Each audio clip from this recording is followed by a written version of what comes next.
ఇక్కడ ఒక విషయం మనం గమనించాలి. కృష్ణమోహన్ రెడ్డి తన కోడలి పేరు మీద తెలంగాణలో కొన్ని ఆస్తులు, కొన్ని అపార్ట్మెంట్లు కొన్నాడంటే నేను అనుకుంటున్నాను ఈ జగన్మోహన్ రెడ్డికి తెలియకుండా కొన్నదేం కాదండి.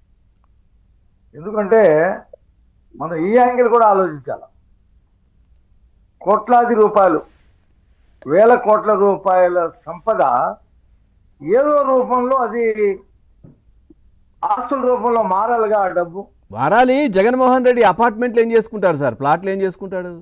అంటే ఇక్కడ అలా కాదు. ఇక్కడ పాయింట్ ఏంటంటే జగన్మోహన్ రెడ్డి అన్ని కొనలేడు కదా. బీనామీలు అనమాట వీళ్ళు, నమ్మకస్తులైనటువంటి బీనామీలు. వీళ్ళు కొంటారు ఆస్తులు, జగన్మోహన్ రెడ్డి ఇమ్మన్నప్పుడు ఇచ్చేస్తారు. అంటే అవసరం ఉన్నప్పుడు అమ్మి డబ్బిస్తారు. అటు అమ్మి వాళ్ళు ఏం కావాలంటే అది ఇస్తారు. జగన్మోహన్ రెడ్డి పేరు మీదో, భారతిరెడ్డి పేరు మీదో వాళ్ళు కొనరు కదా అదే ఆస్తులు. వీళ్ళందరూ కూడా నమ్మకస్తులు సార్. ఫోన్లు కూడా లేవు కదా సార్, ఆస్తులు ఎక్కడి పాపం ఫోన్లే లేవు వాళ్ళకి.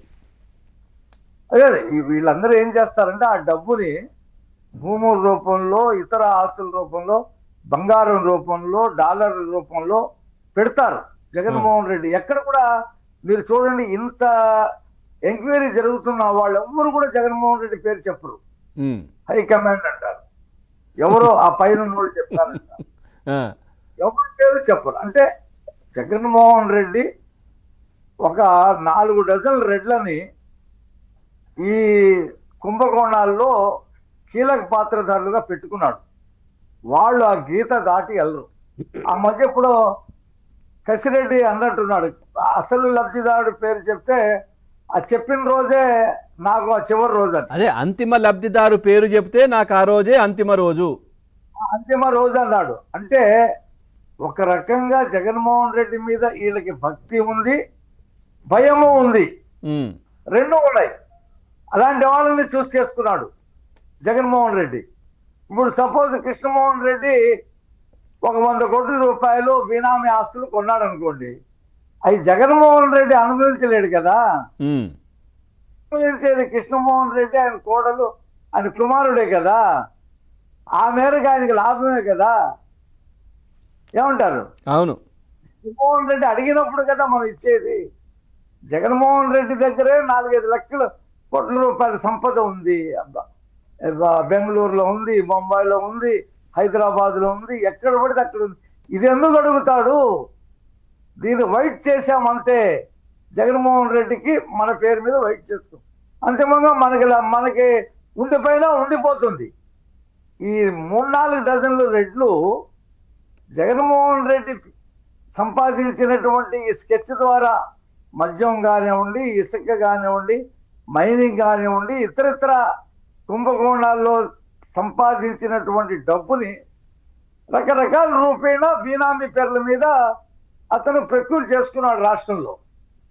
వీళ్ళు ఎవరు చెప్పరు జగన్మోహన్ రెడ్డి పేరు, పొరపాటున చెప్పరు. అవసరమైతే పవన్ గారు వీళ్ళైనా జైలుకి వెళ్తారు కానీ, ఇప్పుడు వెళ్ళారు కదా, వీళ్ళైనా ఉరికమ్మ ఎక్కుతారు కానీ జగన్మోహన్ రెడ్డి పేరు చెప్పడు. అదే కదా, ఇప్పుడు మన విజయసాయి రెడ్డి గారు కూడా అంతే కదా, కసిరెడ్డి వరకే ఆపేశాడు, ఆ పైకి వెళ్ళట్లే. అంతే విజయసాయి రెడ్డి కూడా ఏమంటాడు, జగన్మోహన్ రెడ్డి చాలా మంచివాడు, ఆయన చుట్టూ ఉన్న కోటరే మంచిది కాదంటాడు. జగన్మోహన్ రెడ్డిని పల్లెత్తి మాట అన్నాడు. జగన్మోహన్ రెడ్డి పేరు స్వయంగా చెప్పాడు అనుకోండి విజయసాయి రెడ్డి, ఆ ఎంక్వైరీకి వస్తున్నటువంటి సతీష్ కుమార్ ఏమయ్యాడు? వివేకానంద రెడ్డి గుండెపోటేంటి పరిస్థితి? కాబట్టి ఇవన్నీ వీళ్ళందరికీ తెలుసు. మనం చెప్తే ఏమవుతుందో అనేది. ఇప్పుడు ఆ సతీష్ కుమార్ ట్రైన్లో బయలుదేరాడు, గుంతకల్లో ఎక్కాడు, గుత్తి లోపల ట్రైన్ నుంచి కింద పడిపోయాడు. అతను తిరుమల వచ్చి 2వ రోజు ఉదయం అక్కడ వాంగ్మూలం ఇవ్వాల. అతను పడిపోయాడు. అతను శవం ఐడెంటిటీ చేసే లోపలనే భూమన కరుణాకర్ రెడ్డి అది ఆత్మహత్య అని చెప్పేశారు. కాబట్టి అంత ఈజీగా వీళ్ళందరూ కూడా జగన్మోహన్ రెడ్డి ఆస్తుల్ని కైంకర్యం చేసుకోరు. వాళ్ళ పేరు మీద పెట్టుకున్నా సరే ఈ జగన్మోహన్ రెడ్డి ఆస్తులే. కాబట్టి జగన్మోహన్ రెడ్డి గారి మీద నమ్మకం, వీళ్ళందరికీ జగన్మోహన్ రెడ్డి మీద భక్తి. హ్యాపీగా దోచుకున్నారు కదా సార్ 5 సంవత్సరాలు. జగన్మోహన్ రెడ్డికి తెలిసి దోచినా తెలియకుండా దోచినా లాభపడ్డారుగా ఆ పేషెంట్లో ఉండి. కుంభకోణాలు జగన్మోహన్ రెడ్డి స్కెచ్ చేసినా సరే వీళ్ళు కదా అనుభవించింది. జగన్మోహన్ రెడ్డి మొత్తం ఈ ఆస్తులన్నీ తీసుకొని ఎక్కడికి పోతాడు?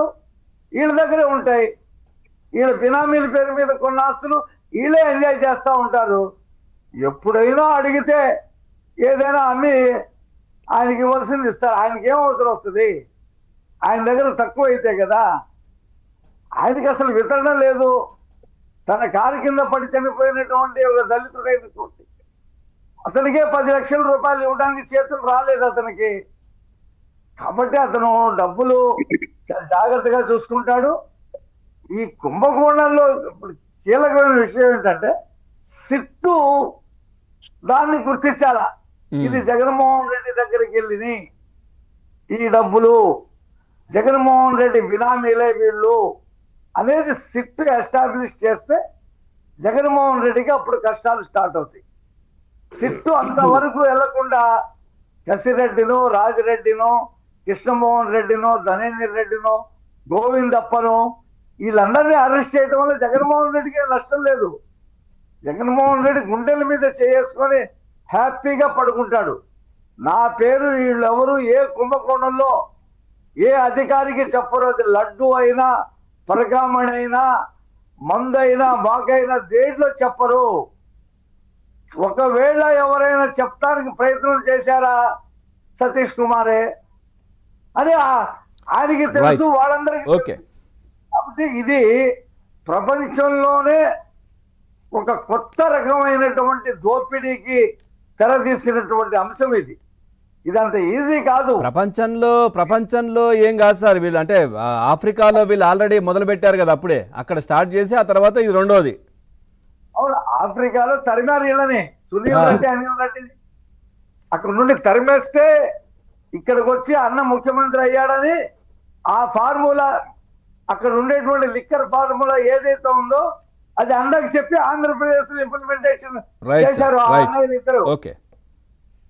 కాబట్టి